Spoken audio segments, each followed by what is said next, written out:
नमस्कार आप सभी को। उत्तराखंड राज्य विशेष में इतिहास का हम अध्ययन कर रहे थे और इतिहास के अध्ययन के क्रम में आधुनिक भारत के इतिहास में हम पहुंच चुके थे। और आधुनिक भारत के इतिहास में जो पिछले दिनों हमने देखा था कि किस प्रकार से भारत में क्रांतिकारी युग का विस्तार हुआ, किस प्रकार से गांधीवादी युग का प्रारंभ हुआ। और आज की कक्षा में हम देखने वाले हैं कि किस प्रकार से विभिन्न आंदोलन जो कि महात्मा गांधी से जुड़े हुए हैं और उन्होंने देश की स्वतंत्रता में योगदान दिया, किस प्रकार से वो हमारे लिए महत्वपूर्ण हैं। जैसे आज हम बात करेंगे असहयोग आंदोलन की, सविनय अवज्ञा आंदोलन की हम बात करेंगे। इसके साथ साथ हम देखेंगे कि किस प्रकार से स्वराज पार्टी का गठन किया गया और कुछ महत्वपूर्ण कांग्रेस के अधिवेशन हैं उनके बारे में भी हम यहाँ पर चर्चा करेंगे, बात करने वाले हैं। तो चलिए एक एक करके हम प्रश्नों को देखते हैं और उम्मीद करता हूँ कि साथ साथ आप नोट्स बनाते चलते होंगे, क्योंकि बहुत सारे छात्र हैं आप में से जिनके द्वारा रेगुलर नोट्स तैयार किए जा रहे हैं, बनाए जा रहे हैं। और आप टेलीग्राम ग्रुप में शेयर करते हो तो निश्चित रूप से देखकर प्रसन्नता होती है। तो प्रयास क्या करना है कि जब भी आप प्रश्नों को हल करते हो, यदि आपके पास प्रश्न जा रहे हैं, प्रश्न आप हल करते हो, तो प्रयास करें कि PDF आपको, क्योंकि टेलीग्राम ग्रुप में प्रतिदिन मिल रही है, तो PDF के साथ साथ आप नोट्स बनाते चलें। PDF को आप एडिट करके अपने अनुसार डेट डाल सकते हैं, जो भी आपको एडिट करना है उसमें कर सकते हैं। तो उस आधार पे उसको सेव करके रखें और नियमित रिवीजन करते रहें। तो चलिए सबसे पहले ध्यान देने की बात है कि आपको इसमें ध्यान देना है कि आपके कितने प्रश्न सही हो रहे हैं, इस पे भी ध्यान देने की ज़रूरत है। क्योंकि यहाँ से क्या होगा कि आपका जो सेक्शन, जहाँ से ज़्यादा प्रश्न आपके गलत हो रहे हों, जो सेक्शन आपका अच्छा नहीं जा रहा हो, उसके लिए आप प्रयास कर सकते हो अतिरिक्त पढ़ने का, उस पर ज़्यादा फोकस करने की ज़रूरत है। ठीक है, एक बार हमारा इतिहास समाप्त हो जाता है। इतिहास के बाद हम फिर सामान्य विज्ञान, क्योंकि बहुत ही महत्वपूर्ण है हमारी परीक्षा के लिए, फिर हम सामान्य विज्ञान के प्रश्नों पे आएंगे। ठीक है, तो चलिए पहला प्रश्न कह रहा है, निम्नलिखित में से किसने 1920 के नागपुर के भारतीय राष्ट्रीय कांग्रेस के अधिवेशन में असहयोग के प्रस्ताव को प्रस्तावित किया। क्या बोला जा रहा है कि 1920 का जो नागपुर का कांग्रेस का अधिवेशन था, वहां पर असहयोग के प्रस्ताव को किसके द्वारा प्रस्तावित किया गया था, आपको बताना है। पहला विकल्प है CR दास, दूसरा एनी बेसेंट, तीसरा BC पाल या मदन मोहन मालवीय। ध्यान दीजिएगा, इस प्रश्न में आपका एक जवाब भी छुपा हुआ है और इस तरह से प्रश्न कभी कभी हमारी परीक्षाओं में हमें मदद दे देते हैं। जैसे कि यहाँ पे बोला गया कि भारतीय राष्ट्रीय कांग्रेस के अधिवेशन में असहयोग का प्रस्ताव पारित किया गया, तो यहाँ से एक जवाब आपको यह भी मिल गया कि असहयोग का जो प्रस्ताव था वो किस अधिवेशन में लाया गया था, कांग्रेस के नागपुर अधिवेशन में लाया गया था। यह भी आपको पता हो गया। अब इसमें बोला जा रहा है कि किसके द्वारा पारित किया गया, आपको बताना है। तो आपको बता दें, इसका सही उत्तर है CR दास। ए विकल्प इसका सही उत्तर है। आप जानते हैं 1920 में कलकत्ता में संपन्न भारतीय राष्ट्रीय कांग्रेस के विशेष अधिवेशन में महात्मा गांधी ने असहयोग प्रस्ताव पारित किया था, ये आपको पता होना चाहिए। और साथ ही साथ आपको पता होना चाहिए कि कलकत्ता अधिवेशन था और कलकत्ता के विशेष अधिवेशन की अध्यक्षता किया था लाला लाजपत राय ने, ये भी आपको पता होना चाहिए। तो लाला लाजपत राय ने यहाँ पे अध्यक्षता किया था। और आपको यह भी याद रखना है कि लाल बाल पाल का ये जो त्रिगुट था, इसमें से एकमात्र व्यक्ति थे लाला लाजपत राय जिन्होंने कांग्रेस की अध्यक्षता की थी। बाकी के अन्य दो लोगों को इसकी अध्यक्षता करने का अवसर नहीं मिला था, यह आपको पता होना चाहिए। ठीक है, इसके साथ साथ आपको यह भी पता होना चाहिए कि ये जो अधिवेशन था ये दिसंबर में हुआ था। ठीक है, चलिए आगे बढ़ते हैं। अगला प्रश्न है, खिलाफत के प्रश्न पर असहयोग आंदोलन कब शुरू हुआ। देखो, असहयोग आंदोलन तो हमने देख लिया, ठीक है, लेकिन अभी तक हम यह नहीं जानते थे कि क्यों शुरू हुआ था। ठीक है, तो यहाँ पे क्या बोला जा रहा है प्रश्न में कि खिलाफत के प्रश्न पे असहयोग आंदोलन कब शुरू हुआ था, ये आपको बताना है। तो बताएं। असहयोग आंदोलन कब शुरू हुआ था? आप जानते हो कि असहयोग आंदोलन जो प्रारंभ हुआ था सितंबर 1920 में प्रारंभ हुआ था। कलकत्ता के विशेष अधिवेशन में लाला लाजपत राय की अध्यक्षता में इसका प्रस्ताव पारित किया गया था। ये आपने देखा अभी अगले प्रश्न में, पिछले प्रश्न में, और इसका सही जवाब है 1920, बी विकल्प सही उत्तर है। आपको यह भी पता होगा कि 31 अगस्त, ये तिथि आपको पता होना चाहिए, 1920, 31 अगस्त 1920 की तिथि है जिसको खिलाफत दिवस के रूप में मनाया जाता है। किस रूप में मनाया जाता है? खिलाफत दिवस के रूप में मनाया जाता है, ये आपको पता होना चाहिए। साथ ही साथ आपको पता होना चाहिए जब बात आती है खिलाफत की, तो खिलाफत आंदोलन को जो प्रारंभ करने वाले जुड़े हुए जो प्रमुख लोग थे उनमें से एक का नाम था मोहम्मद अली और दूसरे का नाम था शौकत अली। तो याद रखना है, खिलाफत आंदोलन के नेतृत्वकर्ता या खिलाफत आंदोलन को जिन्होंने शुरुआत किया या खिलाफत की जिन्होंने स्थापना किया उनका नाम था मोहम्मद अली और शौकत अली, ये नाम आपको याद रखना है। इसके साथ साथ आपको याद रखना है कि खिलाफत आंदोलन के दौरान जब 1919 में, वर्ष 1919 में अखिल भारतीय खिलाफत सम्मेलन का आयोजन किया गया, तो अखिल भारतीय खिलाफत सम्मेलन में महात्मा गांधी को अध्यक्ष चुना गया था। याद रखिएगा, खिलाफत आंदोलन के दौरान अखिल भारतीय खिलाफत जो सम्मेलन बुलाया गया था, विशेष रूप से ये पहला सम्मेलन था, इसकी अध्यक्षता किया था महात्मा गांधी ने। तो यदि आपसे दूसरे शब्दों में पूछ लिया जाए कि पहले खिलाफत आंदोलन के पहले सम्मेलन की अध्यक्षता किसने किया, तो आपको याद रखना है कि पहले सम्मेलन की अध्यक्षता महात्मा गांधी द्वारा की गई है। ठीक है, साथ ही साथ नोट करते जाइएगा और आपको प्रयास करना चाहिए कि जैसे यहाँ पे, क्योंकि आपने देखा असहयोग की बात हो रही है, तो आपका होमवर्क बनता है, आपकी जिम्मेदारी बनती है कि आप जाकर थोड़ा सा समय असहयोग आंदोलन को दीजिए, थोड़ा सा फैक्ट वहां से दे जाए, क्योंकि पूरा असहयोग आंदोलन, उसकी पृष्ठभूमि, उद्देश्य क्या था, सारी चीजें यदि आप सोचो कि प्रश्नों की कक्षा में बताई जा सके तो नहीं हो सकती। प्रयास फिर भी करता हूं कि 60 से 70% उस टॉपिक से जुड़ी हुई चीजें आपको उपलब्ध कराई जाएं। तो इसके लिए आपको क्या करना है कि प्रत्येक दिन जो टॉपिक आपको अध्ययन कराए जाते हैं उनको नोट करें और नोट करने के बाद उन पे जाकर अतिरिक्त समय दीजिए। और यदि आपके प्रश्न 100% सही हो रहे हैं, 80% तक सही हो रहे हैं, तो निश्चित रूप से आपका जो कार्य है बहुत ही सराहनीय है। आपको इस बार जो है इस वर्ष की परीक्षा में भाग लेना चाहिए। चलिए, अगला प्रश्न आ गया है आपका। अगला प्रश्न कह रहा है चौरी चौरा किस जनपद में स्थित है? चले बताएं, चौरी चौरा किस जनपद में स्थित है आपको बताना है, क्योंकि आप जानते हो चौरी चौरा की जो घटना हुई थी वो कहीं ना कहीं असहयोग आंदोलन से जुड़ी हुई थी। किस प्रकार जुड़ी हुई थी, अभी आगे हम समझने का प्रयास करते हैं। तो बताएं, चौरी चौरा कहाँ पर है, किस जनपद में है? सबसे पहली बात कि यदि पूछ लिया जाए किस राज्य में है, तो आपको बताना है उत्तर प्रदेश में है। अब उत्तर प्रदेश के किस जनपद में है, तो उत्तर प्रदेश के गोरखपुर में है, और गोरखपुर का टेरीकोटा बहुत ही प्रसिद्ध है, ये आपको पता होना चाहिए। आपको बता दें 4 फरवरी 1922 की ये घटना है, ये आपको पता होना चाहिए।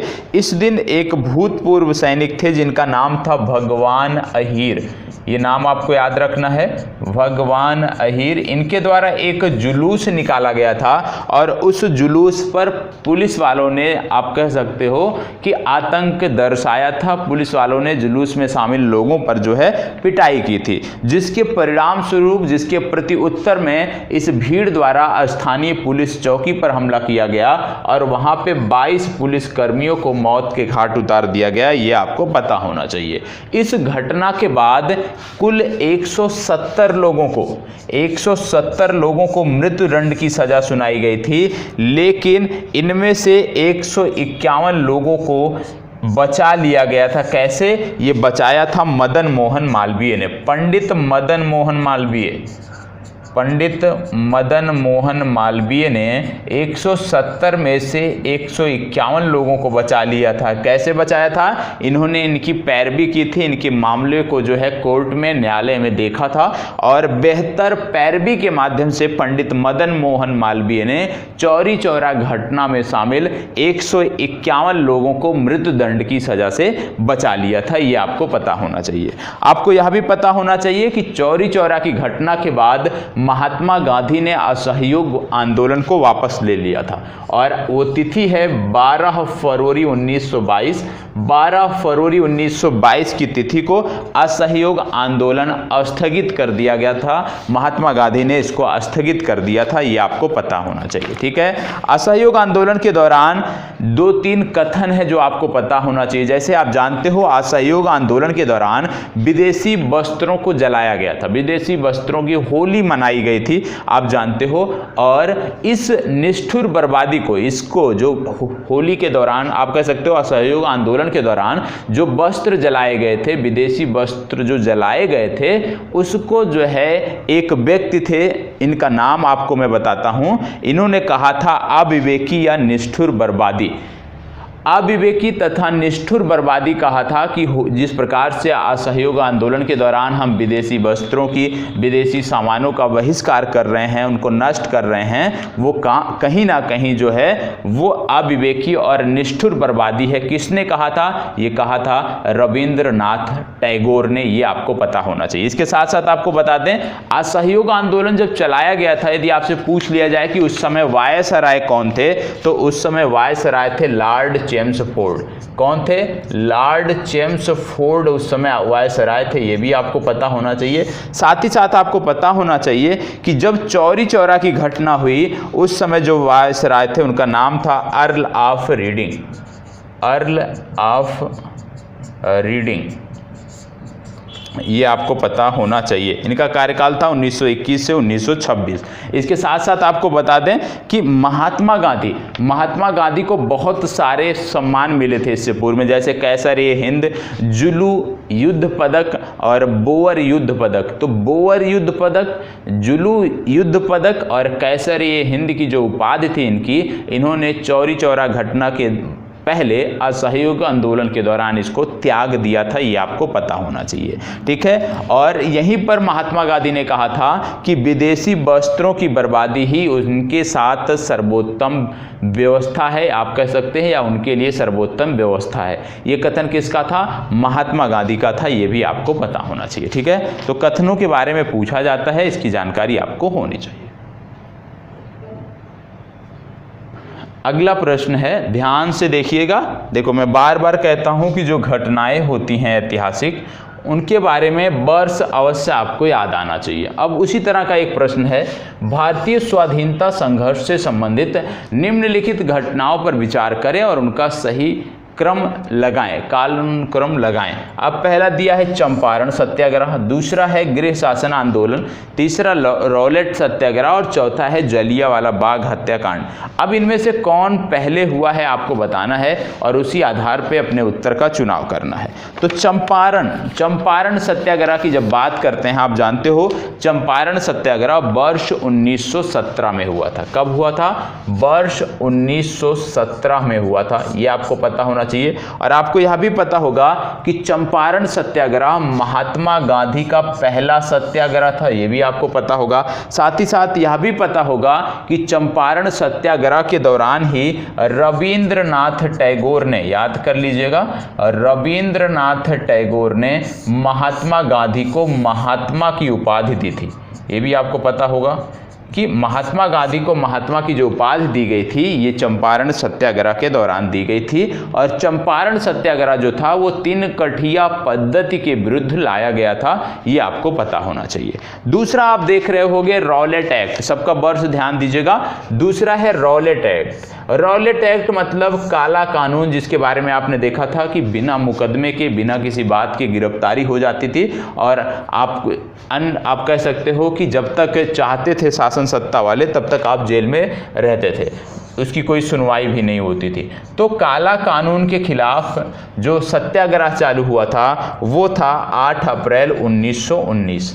तो इसमें याद रखना ये कब शुरू किया गया था रॉलेट सत्याग्रह, 8 अप्रैल 1919 को शुरू किया गया था। और आपको याद रखना है कि विरोध में गांधी जी ने 30 मार्च 1919 ईस्वी को भारत में सर्वत्र सत्याग्रह दिवस मनाया था। रॉलेट सत्याग्रह के दौरान किस दिन, ये दिन भी आपको याद रखना है, 30 मार्च 1919 को इसके विरोध में गांधी जी ने पूरे भारत में सर्वत्र सत्याग्रह दिवस मनाने का फैसला लिया था। इसके बाद आता है गृह शासन आंदोलन। गृह शासन आंदोलन का तात्पर्य है होम रूल आंदोलन से, और आपको बता दें इसकी शुरुआत 1916 में हुई थी। होम रूल की बात करते हैं तो होम रूल आंदोलन से 2 लोग जुड़े हुए थे, तिलक जुड़े हुए थे और एनी बेसेंट जुड़ी हुई थी। एनी बेसेंट के संदर्भ में आपको यह भी याद रखना है कि एनी बेसेंट भारतीय राष्ट्रीय कांग्रेस की अध्यक्ष बनने वाली पहली महिला थी। यदि आपसे पूछ लिया जाए कि पहली भारतीय महिला कौन थी तो जवाब होगा सरोजनी नायडू। लेकिन यदि आपसे पूछ लिया जाए, सिर्फ इतना प्रश्न है कि भारतीय राष्ट्रीय कांग्रेस की अध्यक्षता करने वाली पहली महिला कौन है, तो आप एनी बेसेंट को टिक करोगे। यदि आपसे पूछ लिया जाए कि भारतीय राष्ट्रीय कांग्रेस की अध्यक्षता करने वाली प्रथम भारतीय महिला कौन है, तो आप सरोजनी नायडू को टिक करोगे। तो दोनों में जो टेक्निकल जो अंतर है उस पर आपको ध्यान देना है, उस पर आपको ध्यान देने की जरूरत है। तो 3 हमने देख लिया, चंपारण 1917 में, रॉलेट सत्याग्रह 1919 में, गृह शासन आंदोलन 1916 में, और जलियांवाला बाग हत्याकांड आप सब जानते होंगे 13 अप्रैल 1919 बैसाखी का ये पर्व था। 13 अप्रैल 1919 को ये हुआ था। और आपको बता दें डॉक्टर सत्यपाल और सैफुद्दीन किचलू,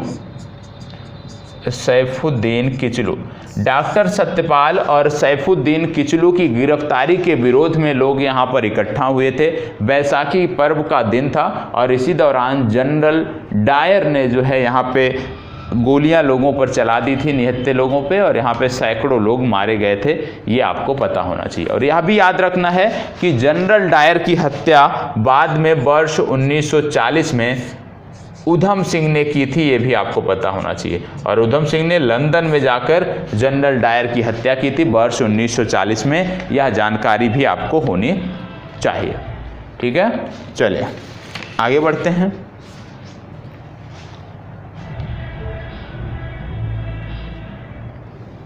अगला है भारतीय राष्ट्रीय आंदोलन से संबंधित निम्नलिखित घटनाओं को कालानुक्रम में व्यवस्थित करें और नीचे दिए गए कूट से सही उत्तर का चुनाव करें।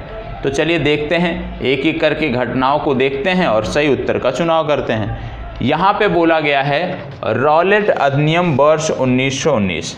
पहला है रॉलेट अधिनियम वर्ष 1919, दूसरा है रॉलेट सत्याग्रह वर्ष 1919, तीसरा है भारतीय राष्ट्रीय कांग्रेस का अमृतसर अधिवेशन, और चौथा है जलियांवाला बाग हत्याकांड।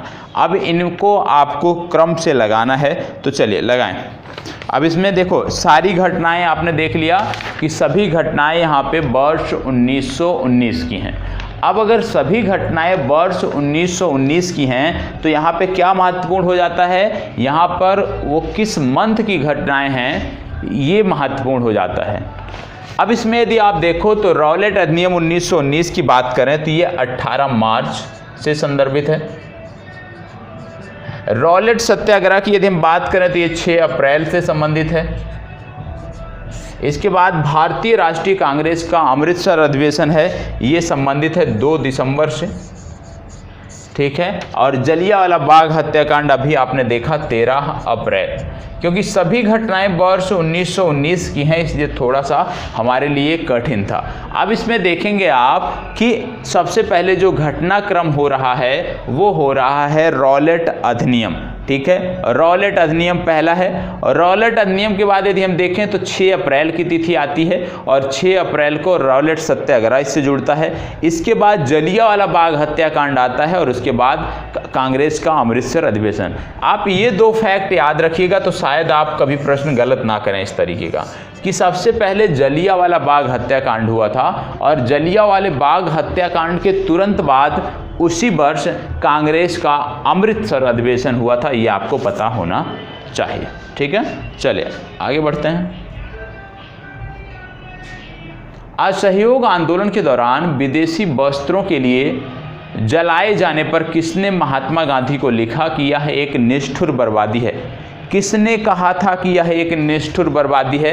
अभी पूर्व में मैंने आपको बताया था, जब असहयोग की बात हो रही थी उस दौरान मैंने आपको बताया कि किसके द्वारा ये कथन दिया गया था। अब यहाँ पर आपको बताना है। उम्मीद करता हूँ कि चीज़ें याद होंगी, अभी 10 मिनट पहले की बातें हैं और इतनी जल्दी आपको भूलना नहीं चाहिए, विशेष रूप से जब आप सिविल सेवा की तैयारी कर रहे हैं। तो इसमें ध्यान से देखना है और इसमें 4 विकल्प हैं: मोतीलाल नेहरू, शौकत अली, रविंद्रनाथ टैगोर या मदन मोहन मालवीय। ये व्यक्ति वही हैं जिन्होंने महात्मा गांधी को चंपारण सत्याग्रह के दौरान महात्मा नाम दिया था और इनका नाम है रविंद्रनाथ टैगोर। इसका सही उत्तर है बी विकल्प। ठीक है, चले आगे बढ़ते हैं। अगला प्रश्न कह रहा है, निम्नलिखित संस्थाओं में से कौन असहयोग आंदोलन 1920-22 के दौरान स्थापित किए गए? इनमें से कौन सी संस्थाएं हैं जो असहयोग आंदोलन के दौरान स्थापित की गई हैं, आपको बताना है। तो चलिए ध्यान से देखिए और जवाब दीजिए कि इनमें से कौन सी संस्थाएं हैं जो असहयोग आंदोलन के दौरान स्थापित की गई हैं। पहला है काशी विद्यापीठ, दूसरा है गुजरात विद्यापीठ, तीसरा है जामिया मिलिया और चौथा है काशी हिंदू विश्वविद्यालय। इनमें से कौन सा है जिसकी स्थापना असहयोग आंदोलन के दौरान हुई थी? अब यहाँ भी यदि आप देखो तो यहाँ भी इनका समय पता होना चाहिए, स्थापना वर्ष पता होना चाहिए, तभी आप जवाब दे सकते हो। तो चलो एक बार आप प्रयास करो, उसके बाद मैं आपको बताता हूँ। चले प्रयास करें। देखो यहाँ पे पहला है काशी विद्यापीठ। काशी विद्यापीठ की स्थापना 1920 से 22 के दौरान हुई थी। गुजरात विद्यापीठ की बात करें, ये भी 1920 में स्थापित है। जामिया मिलिया भी 1920 में स्थापित है। काशी हिंदू विश्वविद्यालय की यदि हम बात करते हैं तो ये 1916 में स्थापित किया गया था। किसके द्वारा स्थापित किया गया था? पंडित मदन मोहन मालवीय के द्वारा स्थापित किया गया था। और असहयोग आंदोलन की तिथि से ये बाहर है, तो सही जवाब इसका क्या हो जाएगा? इसका सही जवाब हो जाएगा केवल 4। और इसमें से बोला गया है, क्या प्रश्न क्या बोला गया है कि कौन असहयोग आंदोलन के दौरान स्थापित की गई? तो इसका 1, 2 और 3 सही जवाब है। 1, 2 और 3 सी विकल्प सही उत्तर है। यदि पूछा जाता है कि कौन इनमें से असहयोग आंदोलन के दौरान नहीं स्थापित किया गया, तो काशी हिंदू विश्वविद्यालय को आप टिक करते हैं। आगे बढ़ते हैं। निम्नलिखित में से कौन सही सुमेलित है, आपको बताना है। यहाँ पे 4 वाक्य दिए हुए हैं, इनमें से कौन सही सुमेलित हैं, आपको ध्यान देना है। तो चलें बताएं, इनमें से कौन सा सही सुमेलित है? वर्ष 1940 भारतीय राष्ट्रीय कांग्रेस का लाहौर अधिवेशन। इसके बाद है वर्ष 1931 राजगुरु को फांसी। तीसरा है 1921 असहयोग आंदोलन और चौथा है 1920 रॉलेट सत्याग्रह। अब इनमें से कौन सा सही है, आपको बताना है। कौन सही सुमेलित है, आपको बताना है। देखो इस प्रश्न में यदि हम देखें तो इतिहास यदि आप पढ़ते होगे और कांग्रेस के अधिवेशनों को पढ़ते होगे तो निश्चित रूप से लाहौर अधिवेशन के बारे में आपको जानकारी होगी। लाहौर अधिवेशन जो था ये 31 दिसंबर 31 दिसंबर 1929 को आयोजित किया गया था। ठीक है, तो पहला तो गलत हो जा रहा है क्योंकि 1940 है। दूसरा कह रहा है 1931 राजगुरु को फांसी। जी हाँ, सत्य है। यहाँ पे 23 मार्च की तिथि थी जब राजगुरु भगत सिंह और सुखदेव को फांसी दी गई थी। ठीक है, इसके बाद तीसरा है 1921। ये गलत है क्योंकि असहयोग आंदोलन 1920 में प्रारंभ किया गया था, ना कि 1921 में। इसके बाद रॉलेट सत्याग्रह, ये भी आप जानते हो, रॉलेट सत्याग्रह वर्ष 1919 की बात है। ठीक है, चलिए आगे बढ़ते हैं। स्वराज पार्टी को किसने संस्थापित किया था? बात हो रही है स्वराज पार्टी की, तो आपको बताना है कि किसने संस्थापित किया था। चलिए बताएं, स्वराज पार्टी को किसने संस्थापित किया था? 4 नाम दिए हुए हैं: बाल गंगाधर तिलक, महात्मा गांधी, बिपिन चंद्र पाल, लाला लाजपत राय, CR दास, मोतीलाल नेहरू या सरदार पटेल तथा राजेंद्र प्रसाद। बताएं।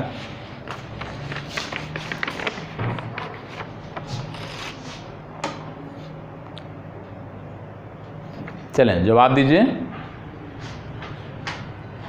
देखो इसका सही जवाब है सी विकल्प, सी आर दास तथा मोतीलाल नेहरू। आपको बता दें स्वराज पार्टी का जो गठन हुआ था, सबसे पहली बात आपको याद रखना है जनवरी 1923 में इलाहाबाद में अधिवेशन हुआ था और यहाँ पे तय किया गया,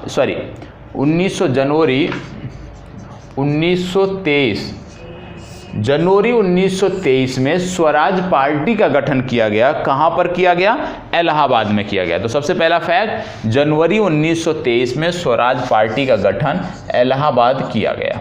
अब बात आती है कि इसकी गठन की आवश्यकता क्यों पड़ी, इस पर हमें बात करने की ज़रूरत है। तो सबसे पहले आप जानते हो कि इन लोगों का उद्देश्य था भारत को स्वराज दिलाना, ठीक है, स्वराज दिलाना इनका उद्देश्य था, ये आपको पता होगा। साथ ही साथ उस समय काल में दो गुटों में कांग्रेस बंट गई थी, एक गुट था परिवर्तनवादी और एक गुट था अपरिवर्तनवादी। जो परिवर्तनवादी गुट में थे उनमें मोतीलाल नेहरू और चितरंजन दास, या आप सी आर दास के नाम से जानते हो, ये इसमें शामिल थे।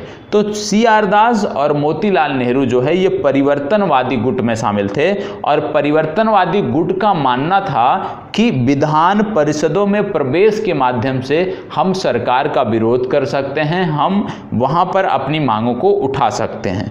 दूसरी तरफ थे अपरिवर्तनवादी। अपरिवर्तनवादियों का मानना था कि विधानसभा में हमें, विधान परिषद की सीटों पर हमें भाग नहीं लेना चाहिए, हमें उसमें नियुक्ति प्रतिनियुक्ति पर नहीं जाना चाहिए। और अपरिवर्तनवादी जो थे, अपरिवर्तनवादियों में सरदार वल्लभ भाई पटेल, राजेंद्र प्रसाद, सी राजगोपालचारी जैसे लोग शामिल थे।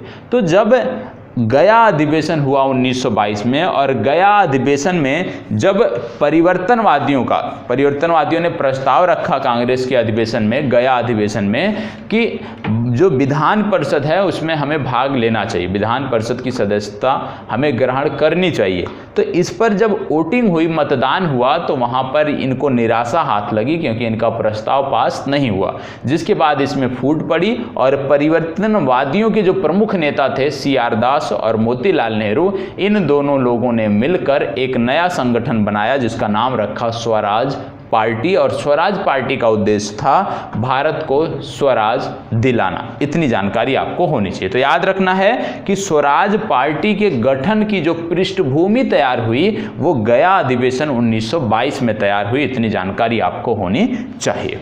चलिए आगे बढ़ते हैं। निम्न में से कौन एक स्वराज पार्टी से संबंधित नहीं थे? इनमें से कौन से ऐसे व्यक्ति हैं जो स्वराज पार्टी से संबंधित नहीं हैं? अभी मैंने आपको 1 मिनट पहले जो बताया है, यदि आपने उसको ध्यान से सुना होगा, सिर्फ उसको ध्यान से सुना होगा, तो निश्चित रूप से आप जवाब देने में सक्षम होंगे। सिर्फ 1 मिनट पहले की बात यदि आपने कंठस्थ की होगी अच्छे से, तो आप जवाब देने में सक्षम होंगे। यहाँ पे बोला गया है स्वराज पार्टी से इनमें से कौन संबंधित नहीं था? मोतीलाल नेहरू, सी आर दास, एन सी केलकर, राजेंद्र प्रसाद। अभी मैंने आपको बताया कि जो परिवर्तनवादी थे उनमें 2 लोग प्रमुख थे, सी आर दास, मोतीलाल नेहरू। मैंने आपको बताया जो अपरिवर्तनवादी थे उनमें शामिल थे कौन कौन? सरदार वल्लभ भाई पटेल, दूसरा नाम मैंने आपको बताया सी राजगोपालचारी, और तीसरा नाम बताया राजेंद्र प्रसाद। जब राजेंद्र प्रसाद अपरिवर्तनवादियों में शामिल हैं तो निश्चित रूप से स्वराज पार्टी के विरोधी रहे होंगे। तो इसमें से सही उत्तर है राजेंद्र प्रसाद, डी विकल्प आपका सही उत्तर है। आगे बढ़ते हैं। निम्नलिखित में से कौन देश बंधु, यहाँ पे टाइपिंग में मिस्टेक है, एरर है, इसको इग्नोर करना है। यहाँ पे बात हो रही है देश बंधु के नाम से प्रसिद्ध है। इनमें से कौन देश बंधु के नाम से प्रसिद्ध हैं आपको बताना है। तो चलिए बताइएगा कि देश बंधु के नाम से इनमें से कौन प्रसिद्ध हैं?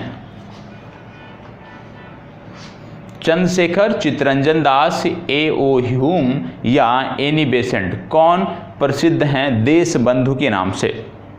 देश बंधु की जब बात आती है, आप जानते हो देश बंधु की जब बात आती है तो यहाँ पे नाम आता है चितरंजन दास या सी आर दास का, बी विकल्प सही उत्तर है। और आपको बता दें चितरंजन दास या सी आर दास ने अलीपुर बम कांड में अरविंद घोष का बचाव किया था, बेहतर पैरवी के माध्यम से अरविंद घोष को बचाया था और वहीं से भारतीय स्वतंत्रता आंदोलन में इनकी जो भूमिका थी वो बढ़ गई थी। ठीक है, चलिए आगे बढ़ते हैं। अगला प्रश्न है, निम्नलिखित में से किन लोगों ने 16 दिसंबर 1922 को इंडिपेंडेंट पार्टी बनाने का निर्णय लिया? किसके द्वारा इंडिपेंडेंट पार्टी बनाई गई वर्ष 1922 में?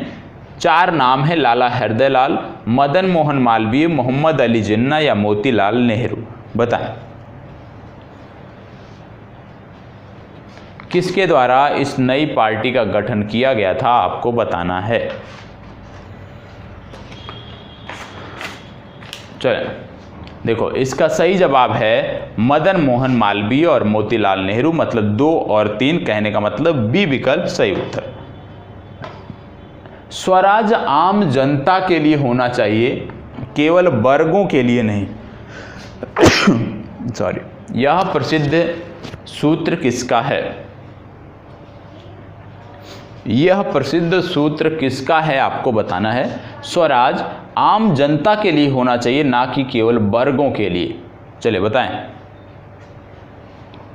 यह सूत्र किसका है? यह सूत्र है, ए विकल्प में नाम दिया हुआ है CR दास।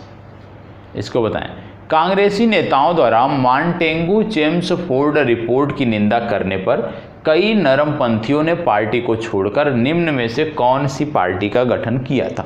मॉन्टेगू चेम्सफोर्ड रिपोर्ट का विरोध किया था कुछ लोगों ने, और उसके परिणाम स्वरूप जो कुछ नरमपंथी थे उन्होंने एक नई पार्टी का विरोध बनाया था। तो वो नई पार्टी कौन सी थी जो नरमपंथियों द्वारा बनाई गई थी? यहाँ पे है स्वराज पार्टी, ये तो है नहीं क्योंकि इसके बारे में भी आपने पढ़ लिया। इसके बाद आता है Indian freed party, independence federation of India या इंडियन लिबरल फेडरेशन। चलिए जवाब दीजिएगा। देखो इसका सही जवाब है इंडियन लिबरल फेडरेशन, डी विकल्प। भारतीयों ने साइमन कमीशन का बहिष्कार किया था क्योंकि भारतीयों ने साइमन कमीशन का बहिष्कार किया था क्योंकि इसे भारत विभाजन हेतु बनाया गया था। इसमें लेबर पार्टी का कोई प्रतिनिधि नहीं था, इसका कोई सदस्य भारतीय नहीं था, जनरल डायर इसके अध्यक्ष थे। तो आपको बताना है भारतीयों ने साइमन कमीशन का बहिष्कार क्यों किया था, बताएं। भारतीयों ने साइमन कमीशन का बहिष्कार क्यों किया था, आपको बताना है। आपके सामने 4 विकल्प दिए हुए हैं, चलिए जवाब दीजिए। देखो इसमें पहला है इसके भारत विभाजन हेतु बनाया गया था। दूसरा है इसमें लेबर पार्टी का कोई प्रतिनिधि नहीं था, इसका कोई सदस्य भारतीय नहीं था, और जनरल डायर इसके अध्यक्ष थे। बताएं। देखो यहाँ पे बात हो रही है साइमन कमीशन के बहिष्कार की, ठीक है। आपको बता दें साइमन कमीशन का जो बहिष्कार किया जा रहा था उसका मुख्य कारण था कि इसका कोई सदस्य भारतीय नहीं था, ठीक है। साइमन कमीशन जो गठित किया गया था उसका कोई भी सदस्य भारतीय नहीं था, जिसके चलते इसका विरोध किया जा रहा था। तो सी विकल्प इसका सही उत्तर है। आपको बता दें जॉन साइमन नामक एक व्यक्ति थे जिनके नेतृत्व में 7 सदस्यों वाली आयोग की स्थापना हुई थी। हालांकि इस आयोग को कांग्रेस ने श्वेत कमीशन कहा था। श्वेत कमीशन इसलिए कहा था क्योंकि इसमें कोई भी भारतीय शामिल नहीं था, इसलिए कांग्रेस ने इसको श्वेत कमीशन का नाम दिया था। एक प्रश्न यहाँ से बन सकता है कि जब इसका साइमन कमीशन का बहिष्कार किया जा रहा था तो उस समय भारत में वायसराय कौन थे? तो आपको याद रखना है इस समय भारत में वायसराय थे लॉर्ड इरविन। इनका भी नाम आपको याद रखना है कि इस समय वायसराय कौन थे? लॉर्ड इरविन वायसराय थे, ये आपको पता होना चाहिए। इसके साथ साथ आपको पता होना चाहिए कि दिसंबर 1927, ये तिथि आपको पता होना चाहिए, दिसंबर 1927, और दिसंबर 1927 को M.A. अंसारी की अध्यक्षता में मद्रास में कांग्रेस का अधिवेशन हुआ था और यहीं पर पूर्ण बहिष्कार का निर्णय लिया गया था, ये भी आपको पता होना चाहिए। तो साइमन कमीशन के पूर्ण बहिष्कार का जो निर्णय लिया गया था वो कहाँ पे लिया गया था? वो लिया गया था मद्रास अधिवेशन में, और मद्रास अधिवेशन की जो अध्यक्षता किया था उनका नाम था M.A. अंसारी, यह आपको पता होना चाहिए। इसके साथ साथ आपको यह भी पता होना चाहिए कि साइमन कमीशन के विरोध के लिए जो विभिन्न स्थानों पर आप कह सकते हैं जुलूस निकाले जा रहे थे, उन्हीं जुलूसों में से एक था जहां पे लाला लाजपत राय नेतृत्व कर रहे थे और पुलिस की लाठियों से घायल हो गए थे और बाद में 17 नवंबर वर्ष 1928 को उनकी मृत्यु हो गई थी। तो साइमन कमीशन के बहिष्कार के दौरान हुए प्रदर्शनों में ही लाला लाजपत राय को सर पर चोट लगी थी और बाद में उनकी डेथ हो गई थी, यह भी आपको पता होना चाहिए। ठीक है, और यदि पूछा जाए कि किस शहर में ये घायल हुए थे, तो लाला लाजपत राय लाहौर में घायल हुए थे, यह भी आपको पता होना चाहिए। ठीक है, तो क्या आपने देखा इस प्रश्न से कि साइमन कमीशन जो था ये 7 सदस्यीय एक समिति थी, जॉन साइमन के नेतृत्व में बनाई गई थी और इस समय भारत के वायसराय थे लॉर्ड इरविन, ये आपको पता होना चाहिए। और साथ ही साथ साइमन कमीशन के बहिष्कार का जो निर्णय लिया गया था वो मद्रास अधिवेशन में लिया गया था और मद्रास अधिवेशन की अध्यक्षता किया था M.A. अंसारी ने। इतनी जानकारी आपको इस प्रश्न से होनी चाहिए। चलिए आगे बढ़ते हैं।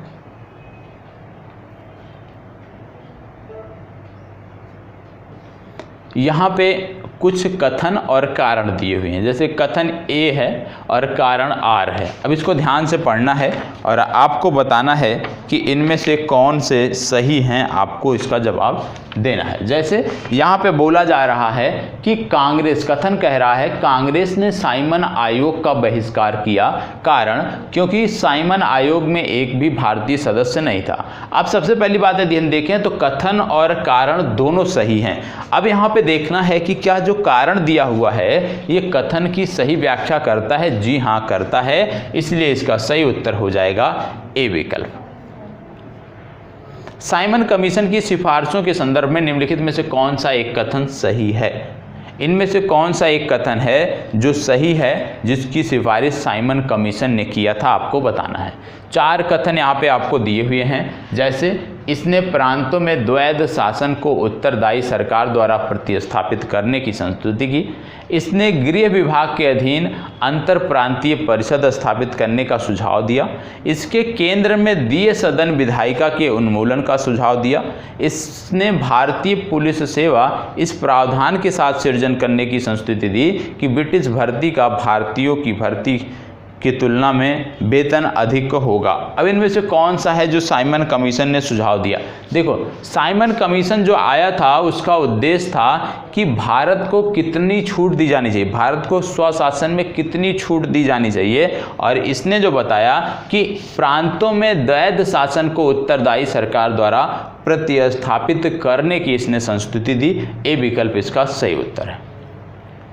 पंजाब केसरी की उपाधि किसे दी गई थी, ये आपको बताना है। तो चलें बताएं, पंजाब केसरी के नाम से कौन जाना जाता है? पंजाब केसरी के नाम से कौन जाना जाता है? भगत सिंह, रणजीत सिंह, लाला लाजपत राय या लाला हरदयाल? आपको पता होगा कि साइमन कमीशन के बहिष्कार के दौरान किए जा रहे आंदोलनों में, जुलूसों में लाला लाजपत राय को चोट आई थी और लाला लाजपत राय को ही कहा जाता था पंजाब केसरी, ये आपको पता होना चाहिए। ठीक है, लाला लाजपत राय 30 अक्टूबर वर्ष 1928 को घायल हुए थे और मृत्यु की तिथि अभी पूर्व में मैंने बताया है। निम्न में से कौन वर्ष 1928 में इंडिपेंडेंस फॉर इंडिया लीग के गठन से संदर्भित थे? इंडिपेंडेंस फॉर इंडिया लीग किसके द्वारा बनाई गई थी, ये आपको बताना है। और इसका उद्देश्य जो था, इसका उद्देश्य था पूर्ण स्वराज। पूर्ण स्वराज उद्देश्य को लेकर ये बनाई गई थी। तो आपको इन चारों में से बताना है किसके द्वारा बनाया गया था। जवाहरलाल नेहरू, सुभाष चंद्र बोस, जयप्रकाश नारायण या आचार्य नरेंद्र देव? बताएं।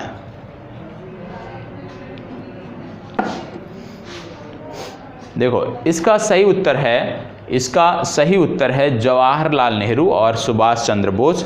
ए और 2 मतलब सी विकल्प सही उत्तर है।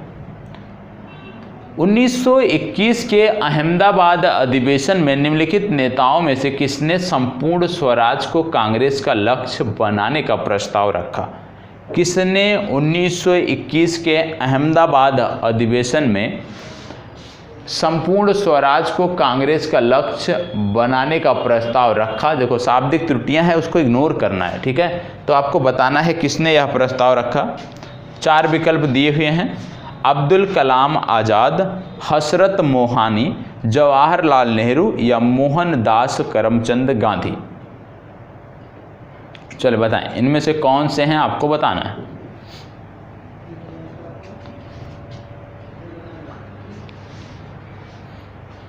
चलिए जवाब दीजिएगा, इनमें से कौन से कथन सही हैं। आपको बता दें इसका सही उत्तर है हसरत मोहानी, बी विकल्प इसका सही उत्तर है। इसको बताएं, कांग्रेस ने कब पहली बार भारत की स्वतंत्रता का प्रस्ताव पारित किया। भारत की स्वतंत्रता का प्रस्ताव पहली बार कांग्रेस ने कब पारित किया, आपको बताना है।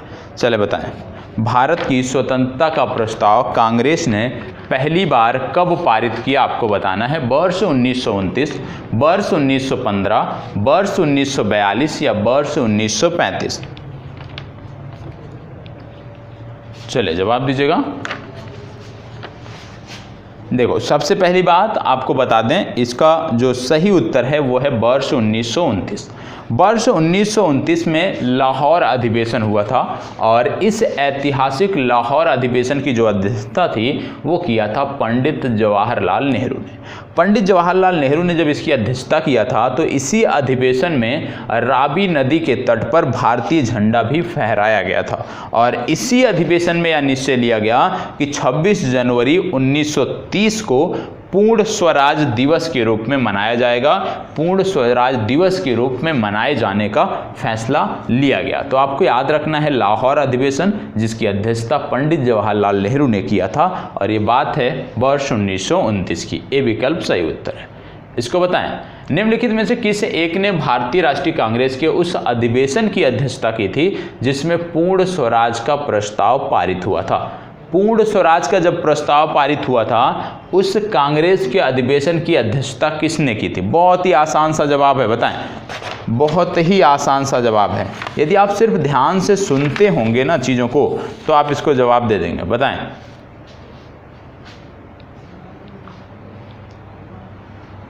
अभी मैंने आपको बताया कि कांग्रेस के ऐतिहासिक लाहौर अधिवेशन की अध्यक्षता जो है वो पंडित नेहरू द्वारा की गई है और अगर पंडित नेहरू द्वारा अध्यक्षता की गई है तो आपको इसमें सोचना क्या है, पंडित जवाहरलाल नेहरू, बी विकल्प सही उत्तर है। चले अगला प्रश्न, भारतीय राष्ट्रीय कांग्रेस का लाहौर अधिवेशन 1929 इतिहास में इसलिए बहुत प्रसिद्ध है क्योंकि, क्यों प्रसिद्ध है, अब आप ध्यान से बताएं क्यों प्रसिद्ध है। क्योंकि अभी लगातार पिछले 2 प्रश्नों से इसी की चर्चा हो रही है। पहला कह रहा है कांग्रेस ने पूर्ण स्वराज की जो मांग थी उसका संकल्प पारित किया इस अधिवेशन में। दूसरा कह रहा है इस अधिवेशन में उग्रवादियों एवं उदारवादियों के बीच झगड़े को सुलझा लिया गया।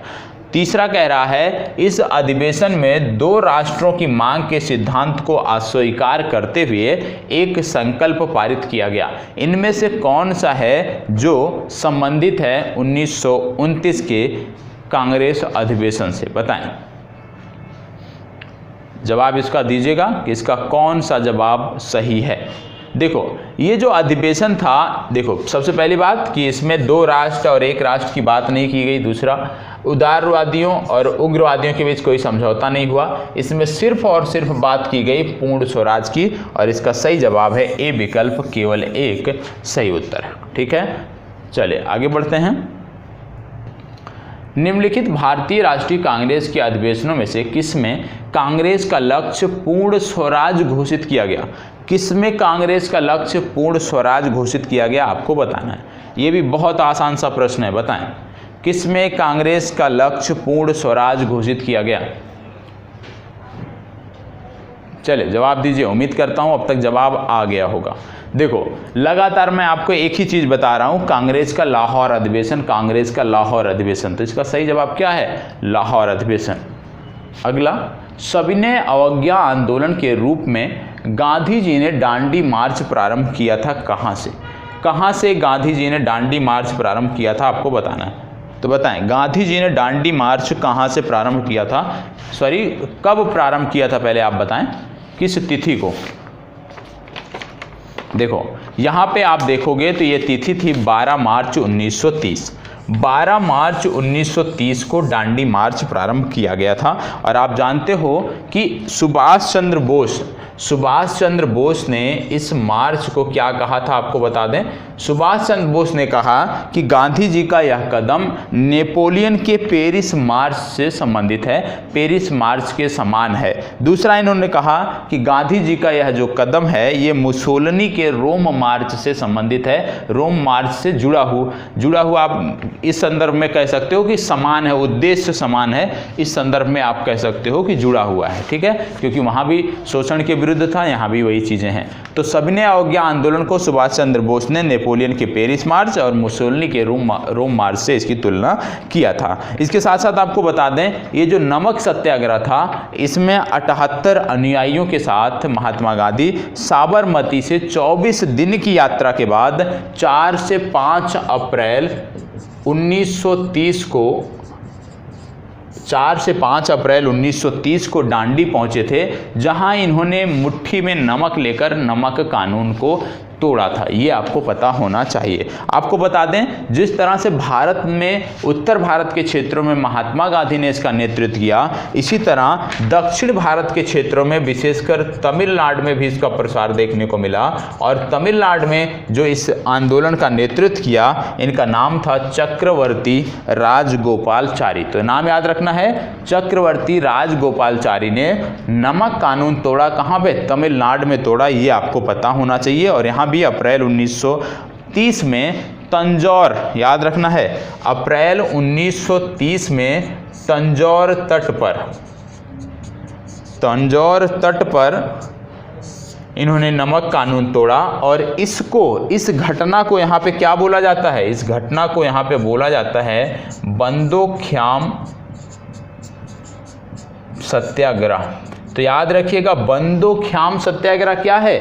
बंदोख्याम सत्याग्रह कुछ भी नहीं है बल्कि डांडी मार्च या सविनय अवज्ञा आंदोलन से जुड़ा हुआ आंदोलन है। यहाँ पर भी नमक कानून तोड़ा गया था। विशेषकर बंदोख्याम जो है ये दक्षिण भारत के तमिलनाडु से संदर्भित है, जहाँ पर आप जानते हैं चक्रवर्ती राजगोपालचारी द्वारा नमक कानून तंजौर तट पर तोड़ा गया था। इतनी जानकारी आपको होनी चाहिए।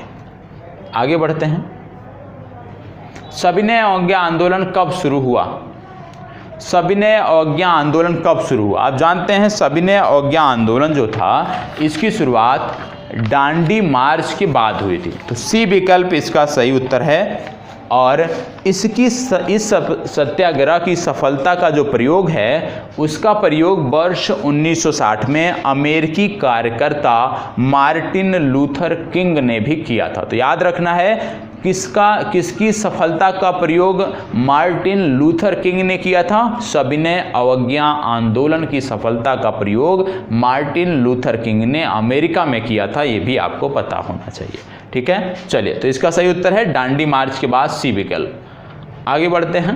भारतीय इतिहास में 6 अप्रैल 1930 की तिथि मानी जाती है। किसके लिए मानी जाती है 6 अप्रैल 1930 की तिथि? आपको बताना है। चलें, 6 अप्रैल 1930 की तिथि मानी जाती है क्या? 6 अप्रैल 1930 की जो तिथि है वो डांडी मार्च है तो मानी जाती है। आगे बढ़ते हैं। शक्ति के विरुद्ध अधिकारी की इस लड़ाई में मैं विश्व की सहानुभूति चाहता हूँ, यह कथन किसका है? मतलब यह कथन किससे संदर्भ है, किस आंदोलन से, ये आपको बताना है। ये जो कथन है महात्मा गांधी का ये संदर्भित है डांडी यात्रा से। बी विकल्प इसका सही उत्तर है। आगे, गांधी के डांडी मार्च के संदर्भ में निम्नलिखित में से कौन सा कथन असत्य है? इनमें से कौन सा कथन असत्य है? बहुत ही आसान है। पहला कह रहा है यह साबरमती आश्रम से डांडी ग्राम तक का मार्च था। दूसरा कह रहा है नमक कर का विरोध करना इसका विशेष प्रायोजन था। तीसरा कह रहा है समुद्र के किनारे पहुंचकर गांधी ने नमक बनाया था। और चौथा कह रहा है यह पूरी तरह से पैदल मार्च था। इसमें से कौन सा असत्य है बताएं। ध्यान दीजिएगा और इसका जवाब सभी को देना है। थोड़ी सी इसमें आप कह सकते हो बहुत थोड़े से इसमें अंतर दिए हुए हैं, बहुत ही सूक्ष्म अंतर है। यदि आप ध्यान देंगे, चीज़ों को ध्यान से आप पढ़े होंगे तभी आप इसका जवाब दे पाएंगे, अन्यथा आपको समझ में नहीं आएगा कि इसमें से गलत क्या है, क्योंकि इसमें लगेगा कि आपको चारों कथन यहाँ पे सही हैं। चलें बताएं, इसके लिए मैं आपको समय देता हूँ, पूरा समय देता हूँ, बताएं। इसका सही जवाब देना है। अगर आपने इसका सही जवाब दे दिया, कहने का मतलब है आपने सविनय अवज्ञा आंदोलन दांडी मार्च को अच्छे से पढ़ा है। देखो, इसमें साबरमती आश्रम से दांडी ग्राम तक का मार्च था, सत्य है। दूसरा, नमक कर का विरोध करना इसका विशेष प्रायोजन था, सत्य है। तीसरा कह रहा है समुद्र के किनारे पहुंचकर गांधी जी ने नमक बनाया था, सत्य है। चौथा कह रहा है यह पूरी तरह से पैदल मार्च था, ये भी सत्य है। चारों सत्य लग रहे होंगे आपको, लेकिन इसमें आप देखो तो तीसरा कथन क्या कह रहा है, समुद्र के किनारे पहुंचकर गांधी जी ने नमक बनाया था। गांधी जी ने नमक नहीं बनाया था, बल्कि सांकेतिक तौर पर मुट्ठी में नमक लेकर नमक कानून तोड़ा था, वहां पे नमक नहीं बनाया था। तो सी विकल्प आपका सही उत्तर है, मतलब सी कथन जो है ये असत्य है। इसको बताएं, निम्नलिखित में से कौन सा कथन महात्मा गांधी की दांडी यात्रा के विषय में असत्य है? इनमें से कौन सा असत्य है आपको बताना है। चलिए बताएं, कौन सा असत्य है? देखो, दांडी की शुरुआत जो हुई थी वो 12 मार्च से हुई थी, तो यहाँ पे डी विकल्प में 15 दिया हुआ है, इसलिए ये गलत है। नमक सत्याग्रह के समय गांधी जी के गिरफ्तार हो जाने के बाद आंदोलन के नेता के रूप में उनका स्थान किसने लिया? बताएं, आंदोलन के नेता के रूप में महात्मा गांधी का स्थान किसने लिया, आपको बताना है। चलिए जवाब दीजिएगा कि नमक सत्याग्रह में गांधी जी के गिरफ्तार होने के बाद आंदोलन के नेता कौन थे? अब्बास तैयब जी, अबुल कलाम आज़ाद, जवाहरलाल नेहरू या वल्लभ भाई पटेल? तो आपको याद रखना है अब्बास तैयब जी, ए विकल्प इसका सही उत्तर है। गांधी जी ने जिस विदेशी पत्रकार को दांडी मार्च के समय अपने साबरमती आश्रम में ठहराया था वह कौन था? इनमें से कौन सा वो पत्रकार था जिसको गांधी जी ने अपने आश्रम में ठहराया था? आपको जवाब देना है। चलिए बताएं, Richard Gregg, Babe Miller, Kirby Page या लुई फिशर? आपको बता दें इनका नाम है बेब मिलर, अमेरिकी पत्रकार थे, बी विकल्प सही उत्तर है। लाल कुर्ती दल संगठित किया था किसने? बताएं, कई बार पूछा जाता है और बहुत ही महत्वपूर्ण प्रश्न है।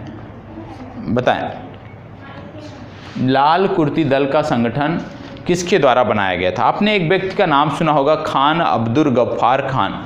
खान अब्दुल गफ्फार खान, जिनको बोला जाता है खुदाई खिदमतगार, तो खुदाई खिदमतगार नामक आंदोलन इन्होंने शुरू किया था। इसी को लाल कुर्ती आंदोलन भी कहा जाता है और इसका संदर्भ है खान अब्दुल गफ्फार खान से, ठीक है। और इसका उद्देश्य क्या था? इसका उद्देश्य क्या था? इसका उद्देश्य यहाँ पे पूछा जा रहा है, इसका उद्देश्य था अंग्रेजों को भारत से बाहर निकालना। सी विकल्प इसका सही उत्तर है।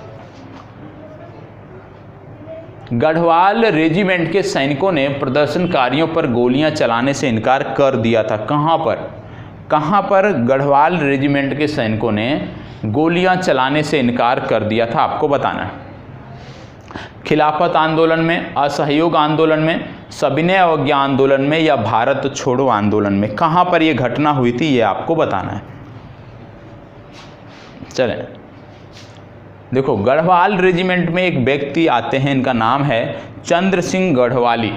चंद्र सिंह गढ़वाली के नेतृत्व में उस समय सविनय अवज्ञा आंदोलन के दौरान इन्होंने प्रदर्शनकारियों पर गोलियां चलाने से इनकार कर दिया था।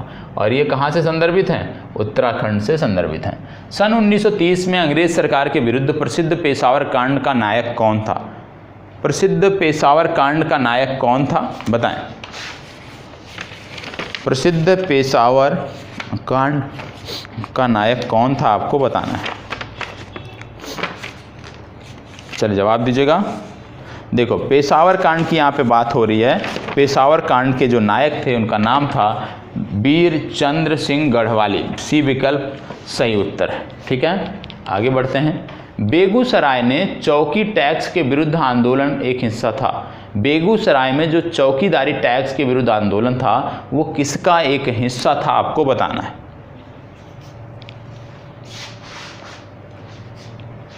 चले जवाब दीजिएगा।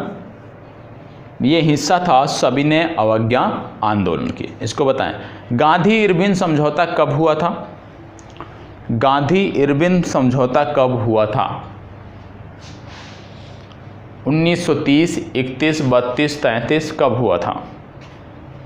देखो बात हो रही है गांधी इरविन समझौता, और आपको बता दें गांधी इरविन समझौते के बाद सविनय अवज्ञा आंदोलन को स्थगित कर दिया गया था। इस दौरान महात्मा गांधी ने द्वितीय गोलमेज सम्मेलन में भाग लेने के लिए अपनी सहमति दी थी। तो कहने का मतलब है जो गांधी इरविन समझौता हुआ था ये 5 मार्च वर्ष 1931 में हुआ था, इसलिए इस प्रश्न पे जाएं तो बी विकल्प इसका सही उत्तर है। लेकिन आपको याद रखना है कि गांधी इरविन समझौते के बाद सविनय अवज्ञा आंदोलन समाप्त कर दिया गया था। साथ ही साथ इस दौरान महात्मा गांधी ने द्वितीय गोलमेज सम्मेलन में भाग लेने के लिए तैयार हुए थे और इसी को दिल्ली समझौते के नाम से भी जाना जाता है। आगे बढ़ते हैं। 5 मार्च 1931 को निम्न में से कौन सा समझौता हुआ? 5 मार्च 1931 को इनमें से कौन सा समझौता हुआ आपको बताना है। चले बताएं। 5 मार्च 1931 को इनमें से कौन सा समझौता हुआ?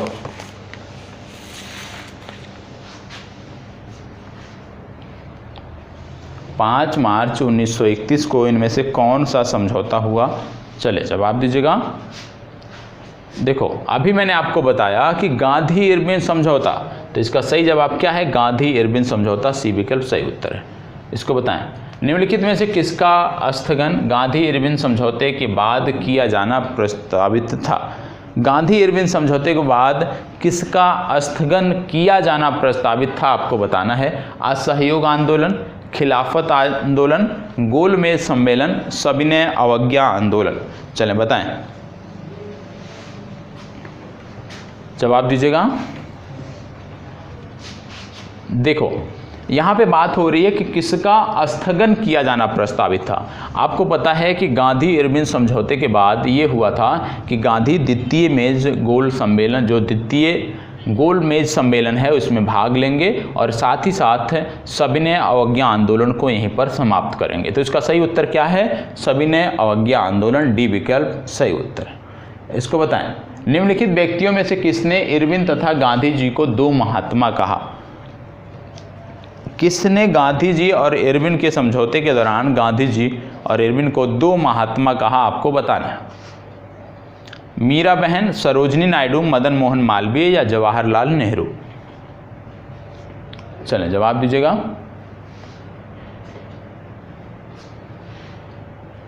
देखो इसका सही उत्तर है सरोजनी नायडू। सरोजनी नायडू को आपको इस तरह भी याद रखना है कि भारतीय राष्ट्रीय कांग्रेस के इतिहास में सम्मेलनों की अध्यक्षता करने वाली प्रथम भारतीय महिला थी। ओवरऑल यदि देखें तो मैंने आपको प्रारंभ में ही बताया कि ओवरऑल पहली महिला जो थी वो थी एनी बेसेंट, लेकिन जब भारतीय महिला की बात आएगी तो आप सरोजनी नायडू को टिक करेंगे। इस प्रश्न का जवाब भी है सरोजनी नायडू। आगे बढ़ते हैं, इसको बताएं निम्नलिखित में से किसने गांधी इरविन समझौते में महात्मा गांधी के लाभ को सांत्वना पुरस्कार कहा था? बताएं। इसमें मुझे लगता है प्रश्न में थोड़ी सी त्रुटि है, लेकिन सांत्वना पुरस्कार महात्मा गांधी की बात हो रही है तो इसको समझ लेते हैं। इसका सही जवाब है एलन कैंपबेल जॉनसन। ठीक है, इसका सही जवाब है जॉनसन, और सांत्वना पुरस्कार भी इन्होंने दिया था, तो ये आपको पता होना चाहिए, एलन कैंपबेल जॉनसन। प्रश्न में थोड़ी सी शाब्दिक त्रुटियाँ हैं। तो आज के लिए जो ये सीरीज थी वो यहीं पे समाप्त होती है। उम्मीद करता हूँ कि कुछ सीखने को तो मिला ही होगा, और साथ ही साथ कम से कम आपने जो प्रश्न देखे हैं आज 40 से 41 प्रश्न देखे हैं, और 40 से 41 प्रश्नों में 2 से 3 महत्वपूर्ण टॉपिक आपने हल किए हैं, समझने का, जानने का प्रयास उसको किया है। आपसे इतना ही निवेदन है कि आज जितने टॉपिक हमने देखे हैं, चाहे गांधी इरविन समझौता हो, चाहे स्वराज पार्टी का गठन हो, चाहे सविनय अवज्ञा आंदोलन हो, चाहे डांडी मार्च हो, चाहे असहयोग आंदोलन हो, इन सब के बारे में एक बार जाकर जो भी आपके पास मानक पुस्तक होगी उससे जाकर अध्ययन अवश्य कर लीजिएगा। अध्ययन कर लेंगे तो निश्चित रूप से ये चीज़ें आप जैसे इस कक्षा में यदि 60% चीज़ें लेकर जा रहे हैं, रिवीजन कर लेंगे, वो आपका लगभग 80 to 90% जो है आपका हो जाएगा। तो आपकी जिम्मेदारी बनती है कि जो महत्वपूर्ण टॉपिक आज बताए गए उनका जाकर अपनी मानक पुस्तकों से एक बार अध्ययन अवश्य करें। और उत्तराखंड से संदर्भित जो भी छात्र हैं, यदि आपको पुस्तक से संबंधित कोई समस्या है कि पुस्तक नहीं मिल रही है, नोट्स नहीं मिल रहे हैं, तो आप आज़ाद पब्लिकेशन गूगल पर सर्च कर सकते हैं, वहाँ से आपको डिटेल मिलेगी, वहाँ से आप चीज़ों को बुक कर सकते हैं। ठीक है, सारी पुस्तकें आपके लिए जो भी उपयोगी हैं वो सारी की सारी पुस्तकें एक ही स्थान पे आपको यहाँ पे मिल जाएंगी। तो अपनी चर्चा को यहीं पे विराम देते हैं। धन्यवाद, बहुत बहुत आभार। कल इसके बाद गांधी इरविन समझौते की आगे हम बात करेंगे और 4 से 5 महत्वपूर्ण टॉपिक कल की भी हम अपने सेशन में, लाइव सेशन में देखने का, जानने का, समझने का प्रयास करेंगे। PDF की बात है तो PDF आपके टेलीग्राम ग्रुप में मिलता ही है, वहाँ पर आप ज्वाइन कर PDF प्राप्त कर सकते हैं। धन्यवाद।